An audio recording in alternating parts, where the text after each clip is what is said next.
I just saw the news flash like everybody else. President Biden's no longer running for re-election, and he's endorsed Kamala Harris to be the Democratic nominee for president and commander-in-chief.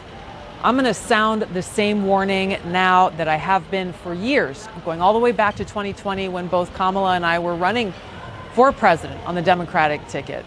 She is unfit and unqualified to be our president and commander-in-chief and would be incredibly dangerous in that position. The prospect of Kamala Harris making decisions about war and peace and where to send my brothers and sisters in uniform into harm's way is not only terrifying to us, it should be terrifying to every American, knowing that we would all pay the price for her dangerous actions and dangerous decisions. Everything you've heard me say about Hillary Clinton, the queen of warmongers, can also be said of Kamala Harris.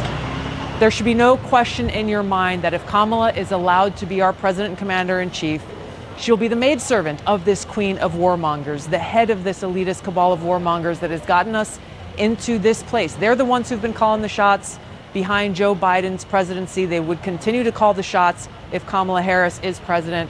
And where have they led us? To the brink of war with multiple countries in all parts of the world, and closer to the brink of nuclear war and Armageddon now than ever before.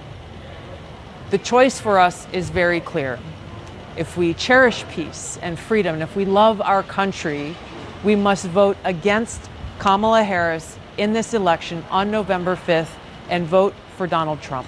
Now, Senator Harris says she's proud of her record as a prosecutor and that she'll be a prosecutor president, but I'm deeply concerned about this record.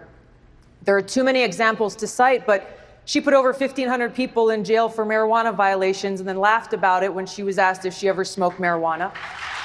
She blocked evidence. She blocked evidence that would have freed an innocent man from death row until the courts forced her to do so. She kept people in prison beyond their sentences to use them as cheap labor for the state of California. And she fought to keep cash bail system in place that impacts poor people in the worst kind of way. The bottom line is, Senator Harris, when you are in a position to make a difference and an impact in these people's lives, you did not. And worse yet, in the case of those who were on death row, innocent people, you actually blocked evidence from being revealed that would have freed them until you were forced to do so. There is no excuse for that. And the people who suffered under your reign as prosecutor, you owe them an apology.